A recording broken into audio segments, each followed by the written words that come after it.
Olá, este é o terceiro episódio do Balbúrdia Ambiental, o podcast do grupo PET Conexões Gestão Ambiental do Instituto Federal de Educação, Ciência e Tecnologia do Rio Grande do Sul, campus Porto Alegre. Para quem não conhece, o Programa de Educação Tutorial é um programa federal que tem por objetivo promover a formação ampla e de qualidade acadêmica dos alunos da graduação, através da promoção de ações de pesquisa, ensino e extensão. O episódio de hoje será apresentado pelos bolsistas Adolfo Pereira Bielewski e William Axel Espíndola, todos discentes do Instituto Federal Campus Porto Alegre, nos cursos superiores de Tecnologia em Gestão Ambiental e Licenciatura em Ciências da Natureza, Biologia e Química. A convidada para o terceiro episódio de hoje é a Tâmara Circe Serpa Moraes. Tâmara, você queria se apresentar para a gente? Oi, meu nome é Tâmara, sou formada em Direito pela FURG, da cidade de Rio Grande, uma oportunidade que se deu através do SISU que oportuniza estabilidades até então impensadas por alunos de baixa renda. Eu fui beneficiária de assistência estudantil e moradora de casa de estudante. Talvez isso explique meu interesse pelo direito urbanístico e direito à cidade, que se comunica essencialmente com o direito ambiental. Aproveito para dizer que fico lisonjeada pelo convite do Will, que eu conheci esse ano num evento de viés denunciativo de gestão ambiental. Prazer, Adolfo, que eu estou conhecendo hoje também. Não é todo dia que a gente vê o tema de TCC ser valorizado dessa maneira. Então, eu queria dizer que eu fiquei muito feliz pelo convite. Eu cresci aqui em Porto Alegre, mas eu sou natural de São Paulo. Minha família é chilena e estamos no artesanato desde a chegada da minha mãe ao Brasil na década de 70. A minha trajetória só se explica com a da minha família junto. A busca por oportunidades sempre se deu nos centros urbanos e nossa caminhada aqui começou pelo Rubem Berta. Fomos para o centro ainda nos anos 2000, o que me levou a crescer nessa praça que vamos conversar hoje.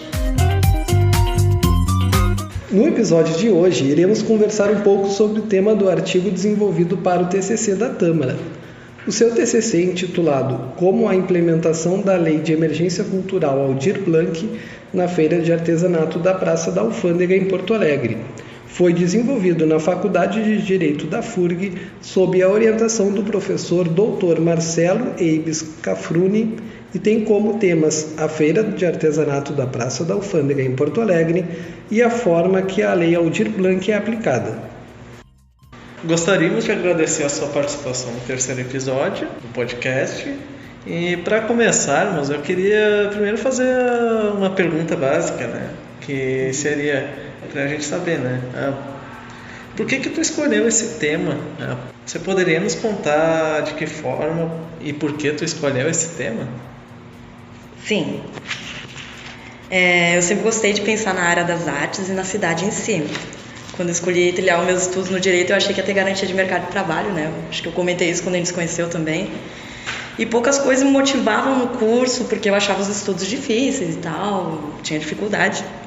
Então, o único modo que eu me via avançando era o interesse que eu tinha pelo direito à cidade e acesso à cultura, que eram temas que já me acompanhavam, né? No último ano do curso, abri uma cadeira de direito urbano e eu já realizava algumas produções do tema e finalmente consegui trabalhar com o professor Marcelo. Antes eu havia escrito sobre movimentos sociais, Minha Casa Minha Vida, moradia de rua, habitação social. Então eu pensei em seguir o instinto assim, falar sobre a implementação do projeto Futures, né, que era o projeto do Ventralb na época, que era relacionado com privatização de alguns setores da educação, como ia afetar, se afetaria as casas estudantes da qual eu fui moradora, e também possui um movimento social chamado MCE, que é o Movimento das Casas Estudantes. Quando a pandemia veio, eu tive que retornar para Porto Alegre e ele pediu para pensar, iniciar um estudo mais local, né? Então eu fui relutante a princípio com a proposta de trabalhar com o ambiente da Praça da Alfândega, porque minha mãe é feirante, então parte de uma perspectiva um pouco pessoal também, né? Mas o tema da Lei Aldir Blanc, que é a lei que a gente vai conversar hoje, se abriu aos meus olhos, enfim, era uma novidade, dava uma nova interpretação normativa sobre o que é o artesão, o que é a feira de artesanato, o que é um espaço cultural. Então eu agradeço ao professor Marcelo pela insistência e acabei entendendo que era um uso adequado, né, para um estudo de caso, porque eu conhecia as relações da feira e assim eu acabei engatando no tema com um pouco de sorte também. Também é importante dizer a relevância desses projetos sociais, né, de forma geral, né? Por exemplo, os auxílios financeiros das universidades federais para manter o estudante nas faculdades, né? E também a Casa de Estudante são políticas afirmativas bem essenciais para manter o estudante de baixa renda, né, nesse tipo de instituição para continuar estudando. Sim. Sem a Casa Estudante não teria permanecido estudando, né? Começa por aí. Importantíssimo, vai gente do país inteiro. Né? Sim. São grandes oportunidades. Tâmara, o que é a feira de artesanato da Praça da Alfândega? E ela sempre esteve no mesmo local? Boa. Que é a feira de artesanato da Praça da Alfândega. A gente pode pensar assim: a feira da Alfândega, vamos botar entre aspas assim, é uma feira de artesanato. Ela possui 40 anos. Antes de estar na praça propriamente, ela se encontrava na General Câmara, que é conhecida como a Rua da Ladeira, e parte da Praça da Matriz para baixo. A Praça da Matriz se encontra mais acima no plano de Porto Alegre. Em 87, ela passa a integrar a Praça da Alfândega. O seu movimento ficava entre as ruas 7 de Setembro e as tardes, junto ao movimento do fim de expediente das pessoas do centro ali, né? Os trabalhadores passavam para a Rua da Praia, tinha um movimento maior de transeuntes por ali. Mas a feira em si, ela já cobriu todos os cantos da praça.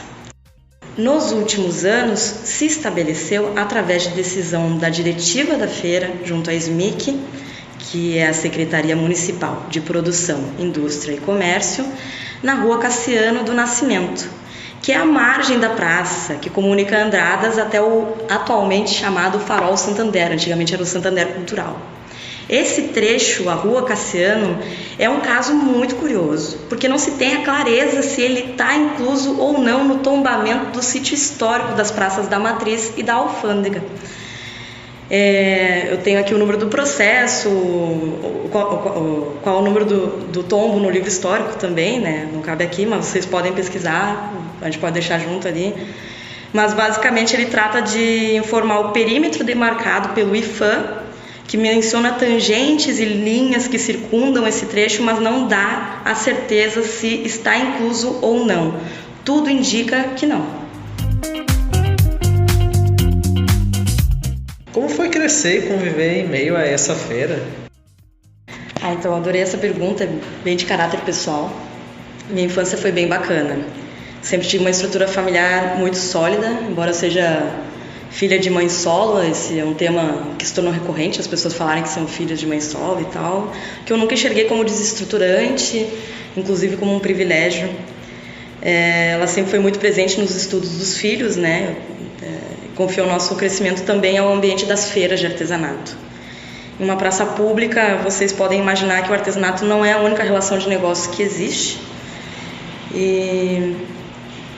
Mas isso não prejudica uma vida se houver um pouco de cuidado, um pouco de sorte. Não sei nem se é adequado falar isso, mas aprimora um senso de cidadania, porque você vai ver o que é a moradia de rua, você vai ver o que são esses outros tipos de negócio também, né? De prostituição, outros tipos de relação de troca, né? Não querendo criar um estigma sobre as praças, né? Mas são coisas que são inevitáveis de não ver. E tu vai encontrar um grande paradigma também, que são os centros culturais e os museus. Os museus mais relevantes do Rio Grande do Sul estão nessa praça, né? Se encontram nessa área, são de visita gratuita e são marcos do grande ponto assim, do investimento público no setor cultural. Mas sobre a feira, eu conheci materiais e histórias diferentes nas bancas durante toda a minha infância, para a adolescência também, é claro, no alcance da minha compreensão infantil, né? Eu conheci o material do couro, do epox, tu vai conhecer as dinâmicas, como as famílias se estruturaram para trabalhar com isso também. E outros tipos de crianças, né? Outros tipos, filhas de feirantes, de hippie, outros tipos de autônomos também, quem vende café na feira, por exemplo. A gente adquire desde muito cedo uma habilidade de se locomover e conhecer as coisas, as pessoas, os espaços, o que já me fazia pensar sobre a importância do centro urbano para uma vida. Um exemplo era aproveitar a programação da Feira do Livro e comunicar aos pais de maneira regular onde a gente se encontrava, né? Tinha a orquestra da USP e tal, então não tem como não apontar como um certo privilégio, assim, porque a gente acessa cultura quando a gente está num centro urbano. Tem coisas tristes também, né, que a gente assiste, mas a infância em geral é muito feliz. Eu nunca assisti um trabalho infantil ou abusos nesse sentido, mas é um trabalho muito sacrificado, condicionado à chuva, perda de material, carregamento de material, sol intenso, tem que cuidar da higienização para comer, existem maiores chances de tu pegar uma doença como leptospirose ou Covid, por aí vai, né? Tem um horário que se estende a depender do movimento. Hoje em dia não é assim, mas o tempo é um fator invariável e maçante para quem trabalha na rua, é muito ralado, assim, o sol principalmente. Isso aí pega. É legal pensar nesse paralelo, né? Porque as feiras, de uma forma geral, elas têm as suas particularidades, né? Conforme o público e o local, né? Trabalhei quando eu era também pequeno, minha família também trabalhava numa feira, né? Mas foi algo bem curto. E é interessante ver esse relato, porque tem diferenças, né? De cada feira e local, né? Eu acho que um segundo período, assim, do que foi crescer na feira, também tem esse período da adolescência, que a gente toma novas percepções, né, como eu estava comentando. Aí, entre os anos de 2009 e 2013, a gente pode pontuar algo importante para pensar sobre a praça, assim, sobre os feirantes, que foi um movimento de cerca de 35 feirantes, 38 que foram enviados para o camelódromo, né? O camelódromo é essa estrutura que tem aqui perto do IFE, do Campo Centro, que se encontra, ela passa pela Voluntários também. E esse foi um projeto, diga-se de passagem, né, que não era voltado para os artesãos, ele não foi pensado para isso, né? Ele foi pensado para retirar os camelôs da praça do Largo do Mercado Público ali, né, Praça 15. E era algo que já estava em processo, retirar esses feirantes, diminuir a feira, né, começar a fazer uma desestrutura dela nesse sentido. Então foi nesse momento que eu comecei a entender melhor a estrutura administrativa da feira, né? Os conluios, os impasses que tinha com a SMI, que aqui realmente não cabe falar quais eram esses conflitos, mas eram muitos e geralmente eles esgotam emocionalmente esses feirantes, né, mentalmente os trabalhadores autônomos, que só querem trabalhar ainda que nessas condições que a gente estava conversando, né, que é o trabalho na rua, que tem essa instabilidade aparente, uma aparente desestrutura. Esse é um estigma com o comércio de rua. E o que eu presenciei do tratamento da secretaria na época com eles não deveria ser uma postura de servidores públicos com um comerciante de rua de nenhum lugar, né? Então, é por aí, começar a pensar o que é o trabalho na rua, né? O direito de trabalhar na rua. Esses feirantes que foram convidados a se desalocarem para o camelódromo, tu tem ideia se alguns deles voltaram, se eles continuam em atividade? A gente... Houveram alguns casos excepcionais que conseguiram um retorno para a feira através de processo, né? Não vou apontar, mas um dos resultados foi o status quo da banca. Diria que não foi benéfico para eles essa mudança. Olha, de forma geral e taxativa, eu diria que não. Por quê? Né? Assim, a gente pode falar por cima, mas o camelódromo ele funciona numa estrutura mais ou menos como um shopping, né?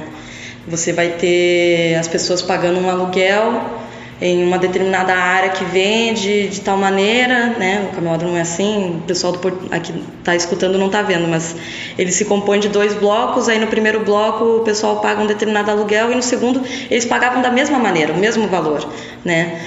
E esses feirantes, eles foram relegados, não dá nem para chamar de preferencialmente, mas eles foram enviados para o segundo bloco, um bloco mais distante no camelódromo, onde chegavam menos transeuntes, menos pessoas para para consumir os produtos, né? Embora tenha uma praça de alimentação, ele foi um projeto que não se tornou muito atrativo, eu diria que em especial pelo material do artesanato ser diferente do material do camelô, né? Não é o mesmo tipo de público, não é o mesmo tipo de material e proposta, né? Então, quem era da praça e foi para o camelódromo, eu acredito que não tenha nenhum hoje que esteja em atividade, que tenha conseguido se estabelecer bem.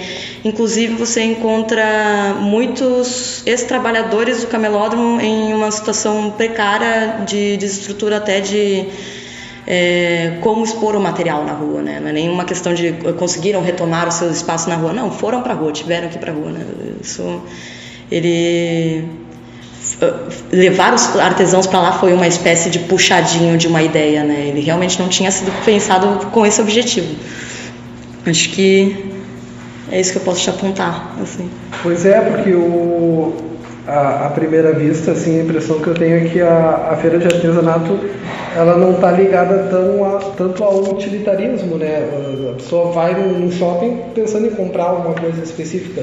Eu acho que ela se retroalimentava bastante daquele circuito cultural, né? As pessoas passeavam, viam um artesanato que está relacionado à arte e é uma coisa mais subjetiva, né? Sim.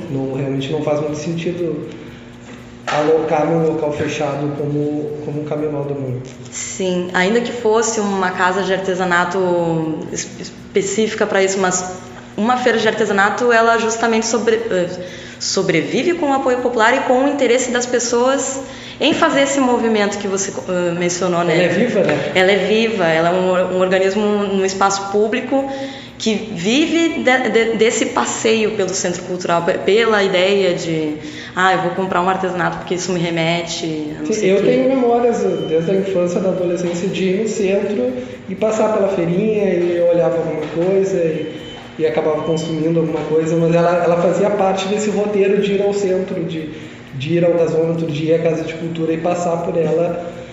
E era uma coisa que a gente vivia bastante na cidade, né?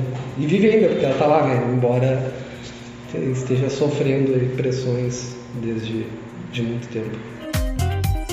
Até você imagina, pelo menos eu pensando que quando eu escuto a palavra feira, por exemplo, a primeira coisa que eu me remeto é uma operação de troca que ocorre em um ambiente aberto, né? Quando a gente pensa na palavra feira.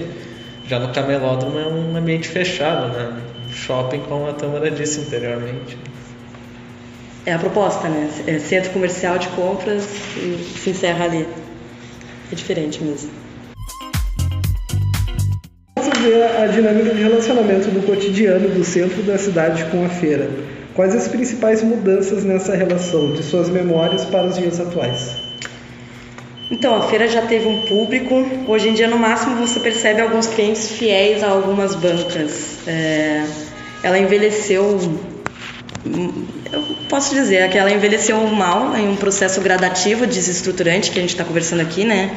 Que começou a reduzir as bancas pela metade, depois passou a expulsá-las do espaço da 7 de setembro, que é essa parte de trás da praça, né? Começou a tirar dali a todo custo, né? A se fazer esse movimento. A proposta na época era ir para baixo do viaduto da Conceição ou permanecer desde que na rua Cassiano. Então não houve uma opção. A diretiva da feira, junto à SMIC, decidiram assim de maneira autocrata pela marginalização da feira. Parece muito dizer margem, mas é exatamente por isso que visualizamos a feira aparentemente dentro da praça, né? Só que não, por conta desse perímetro que eu estava mencionando antes, né, da rua Cassiano, não se tem ao certo, indica que não, né, que ela não está inclusa na praça. Isso porque teve um acórdão em 2004, a então desembargadora Maria Berenice Dias, se eu não me engano, entendeu que as rodas da banca, antigamente elas possuíam rodas, né, pneus, elas eram prejudiciais ao solo da praça, que era entendido como nobre por ter essas pedras portuguesas, né? Essa estrutura que remete assim o piso de Ipanema, essas pedras são portuguesas. Então a Praça da Alfândega ela é um patrimônio tombado pelo Estado e pelo município, Mas a feira de artesanato, ela não é.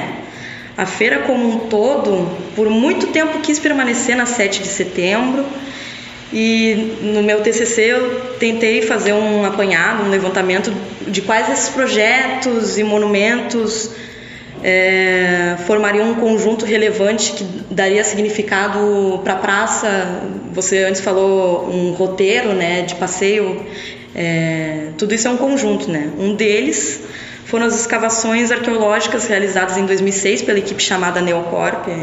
Se vocês quiserem pesquisar, tem bastante material deles. Isso era no fim da praça, na 7, o que apontou novamente o patrimônio histórico que se encontra soterrado na praça. São as escadarias do cais, que não vieram a público para visitação, mas eu lembro de ter tido a oportunidade de ver, na época, sim. Essa escadaria era por onde chegavam os insumos comerciais no início da capital. E possui toda uma descrição histórica que remete ao comércio, né? Não à toa ela se chama alfândega. Não dá para dizer que a população porto-alegrense desvaloriza essa história porque a sua documentação não foi fixada em alguns desses museus que estão localizados ali. Mas, em geral, as pessoas que passam por ali, elas têm um interesse no setor comercial conjunto com o cultural, né? O interesse no artesanato ele se dá mais ou menos nesse tipo de passeio. E esse foi um sítio arqueológico que poderia fazer parte desse roteiro do centro histórico, mas ele foi relegado ao esquecimento, ele foi enterrado de novo rapidamente, pouquíssimas pessoas souberam da existência dele. Então, uma feira só funciona bem se tem essas coisas ao redor que se comunicam com o público-alvo, e isso infere em renda do consumidor também, né? Interesses, disponibilidade de tempo e até mesmo se o dia tá bom para fazer esse passeio, né? O artesanato ele é compreendido leigamente como uma arte ou pelo menos um tipo de arte, né? Por alguns é compreendido assim, por outros não. Existe as que são de fato patrimônio material e em conjunto com um propósito, tipo feira, como feira de Caruaru, outras feiras do país, elas são tombadas como um patrimônio imaterial, né? Essa é a diferenciação. É o caso das feiras, né? Quando a feira perdeu o espaço e movimento, ela deixou de possuir um laço com esse tipo de consumidor que faz esse organismo, né?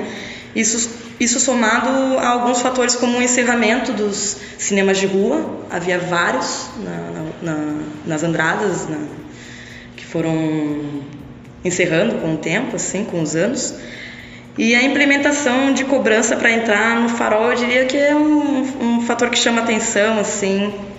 O antigo Centro Cultural ele passou a ter ingresso pago. Teve a redução da Feira do Livro também e teve redução da própria Feira de Artesanato. Eu comento sobre uma restrição do Melo em 2016, que lançou um decreto, houve algumas manifestações culturais de rua, os artistas de rua. Teve alguns atos na época porque ele restringiu as manifestações culturais na rua. Era mais ou menos isso que tinha acontecido. Então tudo isso se correlaciona com um desmantelamento do que é o espaço da Praça da Alfândega. Enfim, para encerrar, nada acontece em vão, né? Eu acredito que existem pessoas interessadas nos rumos da feira, mas sua diretiva é composta por pessoas que não se comunicam com a própria feira. É a mesma diretiva há muito tempo. E as decisões há muitos anos se dão de maneira autocrata, como eu comentei antes, assim. Isso aponta um sufocamento de perspectivas vindas de dentro da feira. Não se sabe dizer se o setor de gestores culturais são isentos, omissos ou colaboradores disso, mas a dizer pelos anos de existência da feira é um auto-boicote que acompanha ela. Ainda que se tenha registros de luta por esse espaço, permanência, a feira perdeu bastante a visibilidade e agora sobrevive. Mas isso pode mudar, né? Uma perspectiva que pode mudar. Tâmara, a Praça da Alfândega ela sofreu uma reforma que durou acho que alguns anos até e foi concluída recentemente. Tu tens ideia se houve algum contato com a feira ou se eles levaram em consideração a feira nessa reforma da Praça da Alfândega? Esperada a tua pergunta.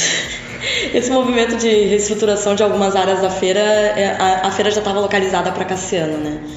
É engraçado, né? Eles fizeram todo o investimento. É um investimento. Esse é um projeto muito interessante, porque ele foi uma revitalização pensada para reestruturar a feira como na década de 20, né? Isso é um apontamento também, né? A gente pensa nesse sítio arqueológico que está ali embaixo, que não foi aberto mesmo com essa reestruturação da feira, e que indica uma certa nostalgia no modo de tratar com a sua patrimonialidade, né?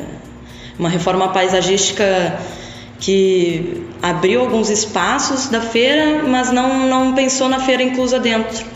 Exatamente, a feira está muito mais aberta, está muito menos arborizada, ela está com uma visão mais dinâmica, tem espaços abertos, mas não pensaram em inserir a feira definitivamente na praça. Sim, e na rua paralela a Cassiano, no outro lado da praça, houve a abertura de algumas lojas e estabelecimentos de alimentação.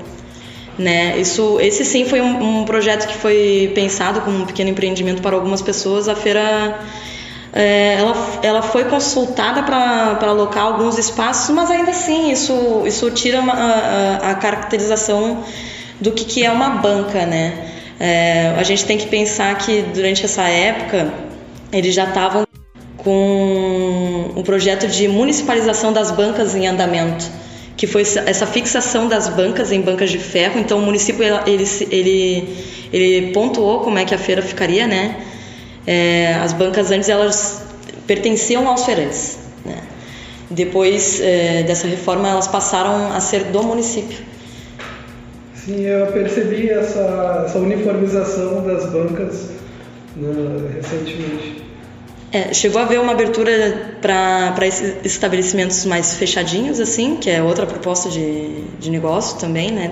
Que é uma proposta de negócio, né? E é diferente, assim, tanto por locar o espaço, né? Ali tu estrutura com luz, energia, é diferente. E tira o aspecto de feira de artesanato. Sim, né? exatamente. Deixa de ser. Eu pensando nisso, não sei se a instalação de deck, não sei se o termo decks, aquelas estruturas que ficam nas ruas onde passa e tem um deck. Sim, tem não uns sei se bancos de madeira. Uns bancos de madeira, não sei se seria algo interessante de se imaginar, por exemplo. Como assim? Aqueles decks. Que a feira possui bancos de madeira, né? Sim. Aí os decks dessa estrutura que a gente está conversando, eles vieram depois, assim. Ele foi uma construção feita naquele momento. Também para ambientar a praça, para manter é lógico que é bom, ninguém disse que é contra, né? Ou que é paradigmático, assim, tem que ter a feira de artesanato e não pode ter outro tipo de negócio perto, né? A questão é que se comuniquem bem e que permaneçam. Que um não seja uma proposta de retirada do outro. Sim. Bom, a próxima pergunta que eu vou fazer é sobre a questão de leis, né? As leis culturais sempre são polêmicas, né? Principalmente agora, nesses tempos. Mas o que seria exatamente a Lei Aldir Blanc? Bom, a Lei Aldir Blanc é uma dessas leis de incentivo, ela surgiu durante a pandemia, portanto ela também é conhecida como Lei de Emergência Cultural. Ela foi uma ideia provisória, se tornou lei, né? Não tem nada de provisório nisso, tanto que estava se discutindo agora o veto, a passagem lá da Lei Paulo Gustavo e a Lei Aldir Blanc II, né?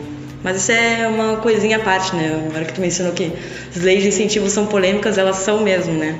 A Lei Aldir Blanc, ela trouxe um montante para o setor da cultura durante a pandemia, como eu comentei antes, e esse é um montante que não se investia geralmente, né? Foi previsto, acredito que 3 bilhões no seu primeiro passe, e ela deixou a encargo dos estados para realizarem forças-tarefas para sua distribuição. O que eu digo isso, né? Que a gente não tem um Ministério da Cultura nesse atual governo, né? A gente tem uma secretaria especial dentro do Ministério do Turismo que foi responsável por realizar a distribuição das verbas dessa lei. Aqui no Rio Grande do Sul, a secretária Beatriz Araújo foi uma das responsáveis pelo plano de catalogação para o que seria investido. Existem cartilhas, também existe a live deles de como é que eles implementaram a Lei Aldir aqui no Rio Grande do Sul. Eu assisti esse material, tá? Vocês podem conhecer quem trabalhou no setor na época. Falar de cultura nessa lei é muito amplo. Por exemplo, isso se deu aqui, se deu em São Paulo, essas forças-tarefas, elas trabalham de uma maneira similar em todos os estados, assim. Categoria X, era tipo uma catalogação de 5 espécies, por assim dizer, mais simples. Era categoria X, preparava uma verba para editais e aberturas, até para investir em bibliotecas no interior do estado. Aí a categoria Y é para prêmios de destaque, artistas de destaque, e as verbas para os autônomos, que nesse caso entram as artesãs e os artesãos, e as viabilizadas para as feiras de artesanato, separadinho ali, entrando como associação nesses editais. A associação, no caso, a diretiva da feira, os nomes da diretiva da feira, são verbas que são dispostas de mais de uma maneira pela lei, assim, como feira de artesanato, como artesão. Você tem dois módulos ali para trabalhar com essa lei. E é aqui que a gente trata do termo espaço cultural, que está incluso na lei, né? O artigo que traz as feiras de artesanato e os artesãos, eles tratam sobre espaço cultural, né? O escopo dele, ele traz uma explicitação de que não se exige que o local seja previamente um patrimônio, e sim um local que emana cultura, né? Isso seria um espaço cultural. Então, discutir cultura é um ponto, é uma questão, né, mais ampla, mas precisamente na lei estão inclusos os artesãos e as feiras de artesanato. É isso que a gente tem que pontuar. Isso sem falar separadamente do auxílio emergencial, que foi uma lei que se deu cerca de 1 ano antes. A gente tem que lembrar que a Lei Aldir, ela demorou, né, para ser elaborada, para ela sair. Então, no início veio o auxílio emergencial, que foi pego por vários autônomos. Vários autônomos, eles entraram nessa, né, que era o aplicativo da Caixa, tu podia ser MEI também, enfim. Então, ela é uma lei que precedeu e chegou a ser utilizada por alguns dos feirantes, né, e não se permite o acúmulo dos dois auxílios, né, ou tu pega um ou tu pega outro. Essa categorização, a partir dessa lei era a partir dos estados, ou era a lei geral que determinava essas categorias?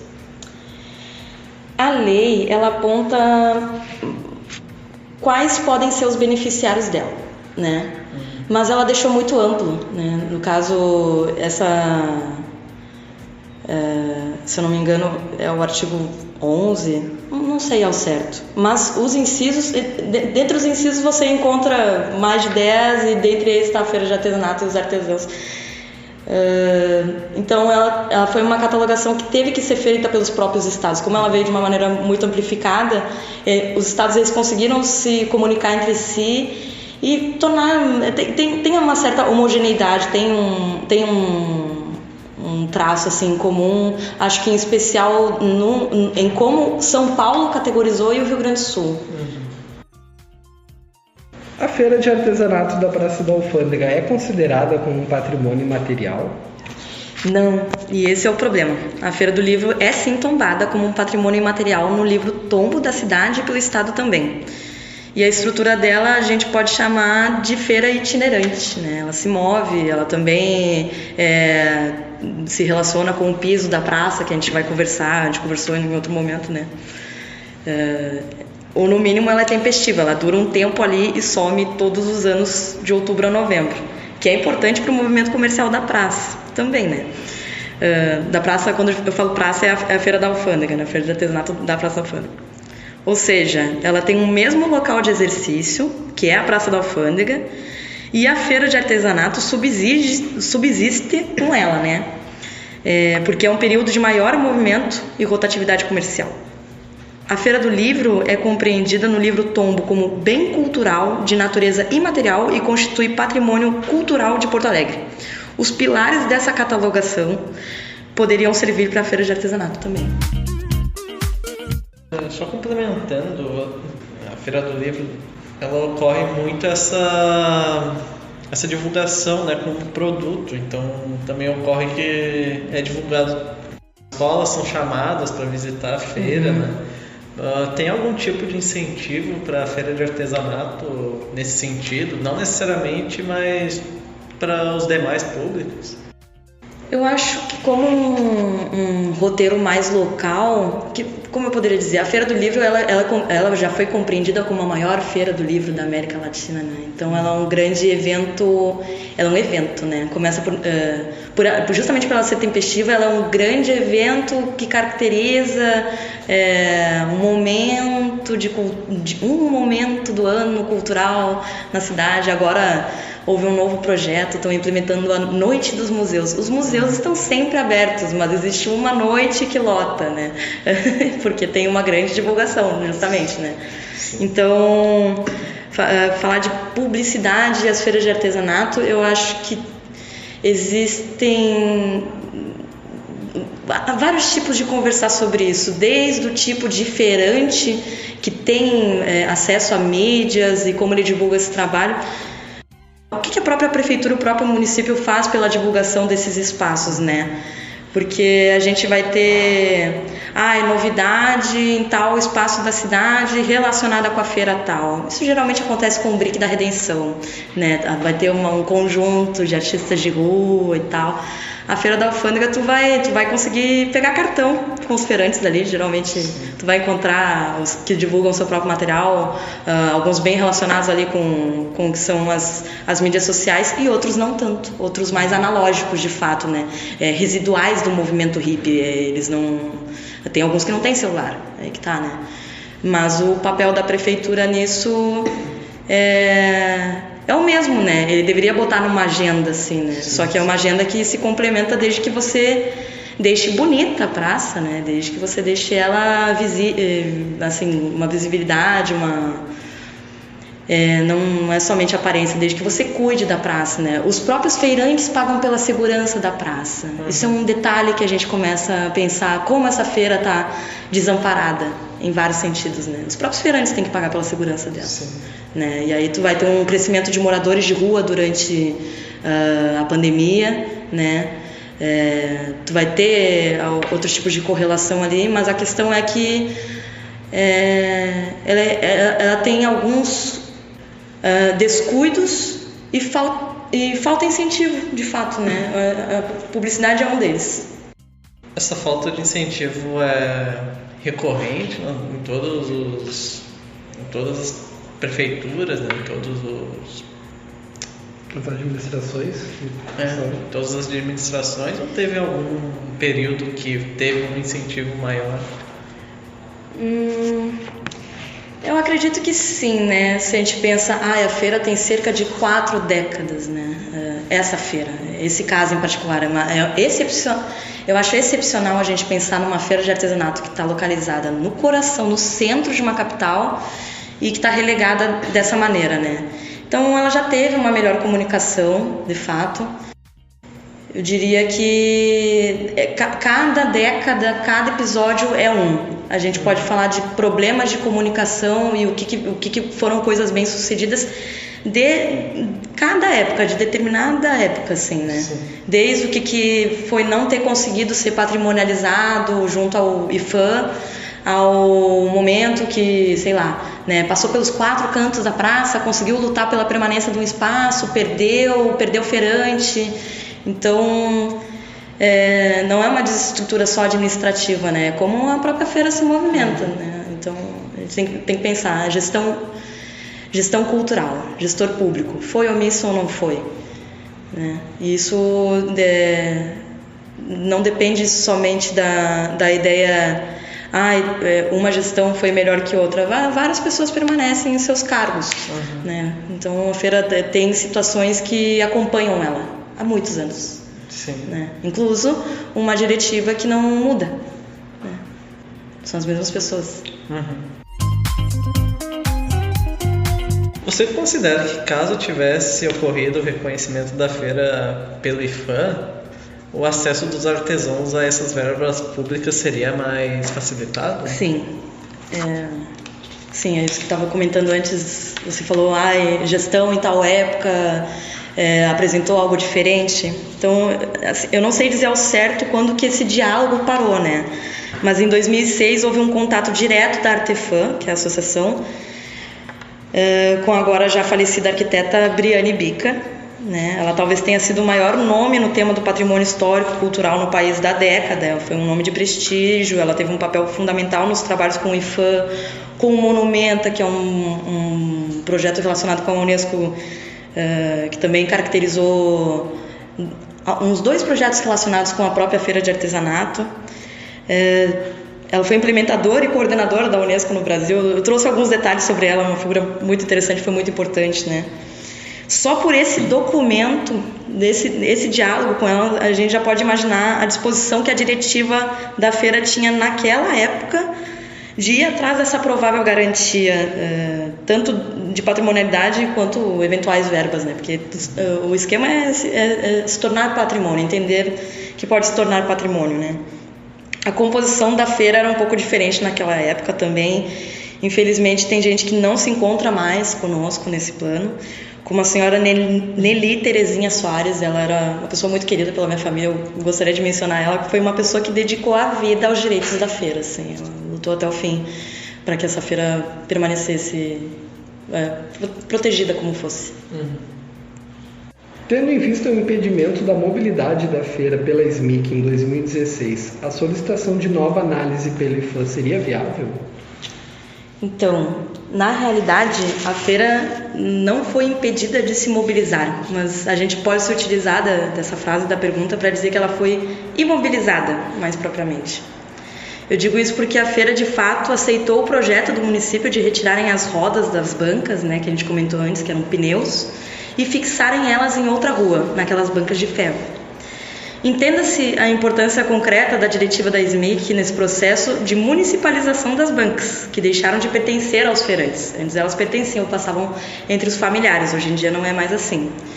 O argumento utilizado em 2004 para expurgar, tirar a feira dali, era o prejuízo causado pelas rodas das bancas ao piso, que é patrimônio. Inexistindo tal condição, hoje cabe uma reanálise, né?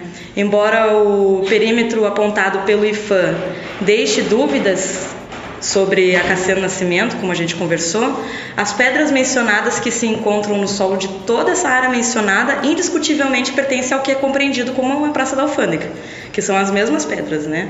A discussão poderia também ser essa: essas pedras são ou não patrimônio histórico, de acordo com esse acórdão da então desembargadora Maria Berenice na época, que sim. Quando a gente fala da interpretação da Lei Aldir Blanc e por que as feiras de artesanato ou o artesanato em si estão inclusas de maneira precisa no que é disposto sobre espaços culturais, é sobre isso. Não se pede pela prévia patrimonialização. E agora as bancas são integralmente pertencentes ao município. Existem instrumentos suficientes para rediscutir sua patrimonialidade, né? A feira se fixou, né? Então, tendo a fixação na praça, é possível conversar sobre isso, se houver um senso coletivo e principalmente de proteção da feira e seus comerciantes. Isso também pode partir de um apoio popular, mas em especial da consciência dos próprios feirantes, né? É possível uma reanálise, né, pelo IFAM. Eu diria até que uma reabertura da documentação histórica, arquivológica, que institui o patrimônio da Praça da Alfândega e a pertinência dessa feira simbólico-cultural nesse mesmo conjunto de roteiro e passeio que você mencionou antes. Isso seria rediscutir a imaterialidade patrimonial da feira. Quais são as perspectivas para o futuro da feira, frente à shoppingificação do estilo de vida nas grandes cidades, como por exemplo aqui em Porto Alegre? Essa é uma pergunta muito bacana, porque ela faz com que as pessoas comecem a pensar na existência de todas as feiras, de todos os tipos de propostas, como elas surgem e a quem pertencem suas administrações, né? Está falando de uma feira de uma capital, né? Como você mencionou ali, grandes cidades. Então, existem leituras que vão apontar como é difícil a resistência do setor público e da gestão pública, como elas vão lidar com essas propostas neoliberais de reformas paisagísticas e comerciais nas cidades. Que na área ambiental também vai se pensar num turismo hegemônico das grandes cidades, né? Da iniciativa privada e como elas se relacionam com os parques públicos, o que elas se propõem a fazer quando abrem esses tipos de concessão. A gente teve um crescimento notável da imobiliária Melnick, né? O grupo Melnick, ele é muito perceptível aos olhos dos porto-alegrenses, né? E durante a pandemia eles foram ganhando concessões em diversos terrenos de Porto Alegre. Alguns bairros como Menino Deus, Cidade Baixa, Quarto Distrito foram, acredito, os mais visados por eles. Tem um caso muito interessante que se destaca no centro, que é o Cais Embarcadeiro, né? no gasômetro. Também tem o Cais Mauá, que vai iniciar uma estruturação de 9 torres, mas o Cais Embarcadeiro, ele é um caso interessante porque houve um atrito prolongado com o IPHAN sobre o espaço, até que ele foi cedido pelo Estado para um empreendimento privativo da Melnick, que você observa um investimento que é atrativo, tem manutenção, tem funcionários, tem música ao vivo, comida, tem exposição do Van Gogh interativa a R$50 e por aí vai. Evidentemente, sectariza o lazer por renda, classe e cor. Você não se sente numa praça pública, nem com os perigos de uma praça pública, né? E sim se sente numa proposta mais celular, mais privativa, né? Um comércio que você vai encontrar bem diferente, é de empresas de grande porte, algumas são multinacionais, como a Patagônia, a Chili Beans, bem diferente de artesanato, né? O que a gente precisa ter em mente é que a subsistência através do artesanato hoje em dia é muito rara. São poucos os que vivem somente dessa renda, né? Mas quem vive disso é penando muito. E espaço público não é ativo financeiro, né? É da sociedade. A gente tem que ter compreensão de que esses espaços são nossos. Então, precisamos ser atentos à gestão das cidades, como elas vêm tratando o tema. A abertura de editais não é suficiente, não é o bastante, se não tem espaço e equipamento adequado para os expositores, por exemplo. Somente um incentivo planejado e uma comunicação transparente serão capazes de dar novas perspectivas para essas gerações de artesãs que estão vindo, artistas, escultores, até mesmo músicos, artistas correlacionados com essas áreas que trabalham também com arte de rua. E para isso é necessário lutar por uma fixação dessas leis que já existem e cobrar do setor responsável pela transparência dessas verbas, que não à toa a lei, propriamente a Aldir Blanc, né, vem repercutindo na mídia pelo seu uso indevido pela ala da música sertaneja, né, tem sido conhecido como a CPI do sertanejo. E isso vai vilanizando o incentivo à cultura. Mas ali se tratava mais de conluios com prefeituras, que não são necessariamente ligados às leis Rouanet. Nem sempre a Aldir também que está relacionado com isso, mas são ligados ao setor cultural, né? A gente falou antes sobre isso e causa um estigma, né? É uma pena. Há pouco eu mencionei essas 9 torres no Cais Mauá. É óbvio que a gente quer acessar esse espaço, a gente quer que tenha alguma coisa no Cais Mauá, né? A discussão não é essa, né? Só que é importante pensar quem é que vai se beneficiar disso, para quem essas estruturas estão sendo feitas, né? Pensam em implementar, inclusive, uma proposta educacional. Como é que vai ser uma proposta educacional? É uma educação privada? Vai poder alugar aquele espaço? Isso não se sabe, né?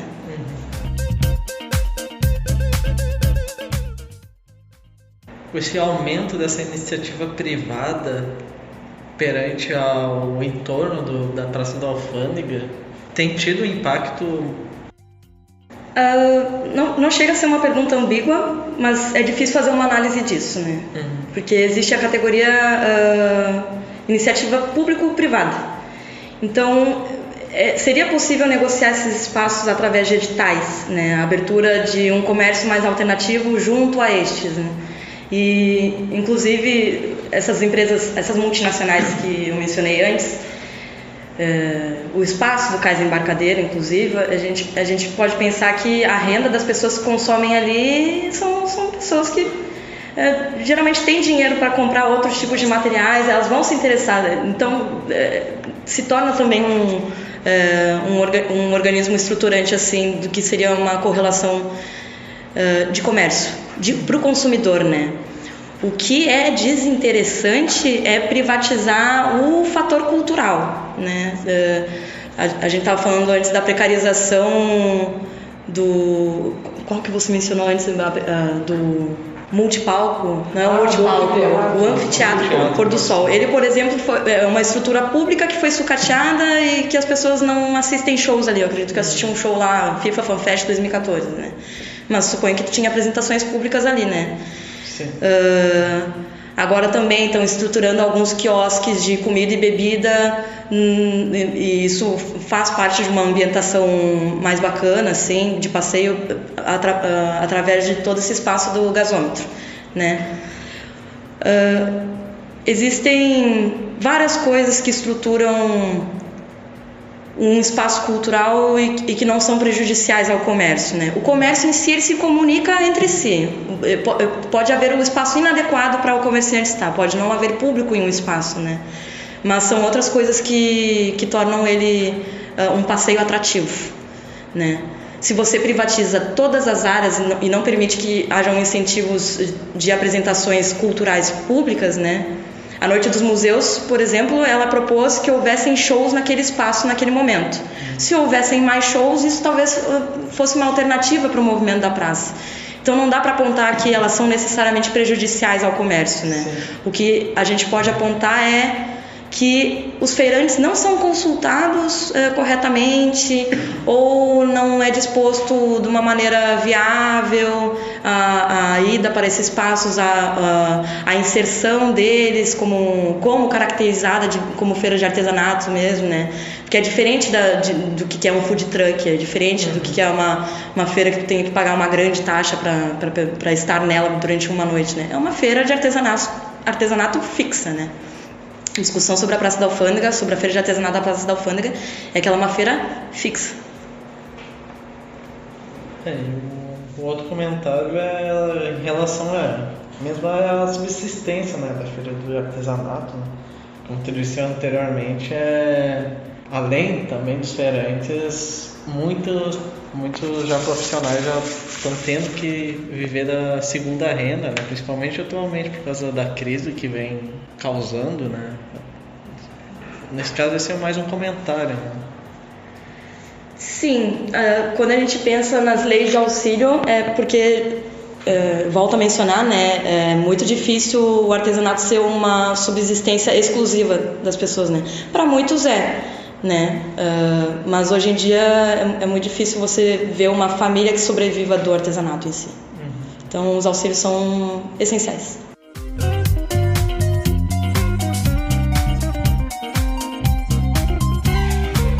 Tâmara, você gostaria de acrescentar alguma coisa ao nosso encerramento? Sim, eu vou tentar ser sucinta. Eu gostaria de agradecer ao Adolfo e ao Will, o Will em especial, porque eu vim a convite dele, assim. Lembrar que o bafafá é o bafafá, né? Do institucional, do executivo, do que é a diretiva da feira com a SMIC. Essas coisas não são essenciais para a gente lutar pela permanência das feiras, né? O que a gente discute de fato é que se tenha um apoio popular, que continue se visitando os marcos culturais da cidade, geralmente estão nos centros. Justamente por isso, porque não importam muito os problemas institucionais. A gente pode fazer muita coisa de fora, elas somente sobrevivem se existe uma atenção, pessoas que permaneçam vigilantes nesse aspecto e interessadas em consumir nesses espaços, né? É direito à cidade, é direito ao comércio local, a uma caracterização, a uma simbologia da própria cidade, assim. Então a gente tem que lembrar que isso não pode ser reduzido, nenhum passo para trás, nenhum direito a menos, não existem justificativas para tornar a memória comercial do centro da capital uma coisa suburbana, gentrificada, expulsar ela do centro ou até mesmo suprimir ela, tornar ela inexistente. É interessante que a gente discuta o que é patrimonialidade e lutar pelo status quo dessa feira, né? Em dado momento você perguntou sobre o retorno se houve eventual retorno de alguns feirantes que saíram e retornaram para a praça, pontualmente foi isso, assim, foi status quo, né? Um termo utilizado no jurídico para o retorno ao estado das coisas, né? O estado em que estava. Então, lutar pela permanência que agora já foi fixada pelo município, eles mesmos escolheram aquele espaço por uma clareza melhor. E é isso, eu agradeço muito e fico à disposição para tratar do tema nas minhas redes sociais também. Quem quiser entrar em contato é @tamaraserpa, com C, Tamara Serpa. É isso. E agradecer o IFE. E por hoje é isso, pessoal. O terceiro episódio do podcast está se encerrando. Quero agradecer especialmente a Tâmara por ter aceitado o nosso convite e a você que acompanhou até o encerramento. Visite nossas redes sociais e visite a Feira do Artesanato.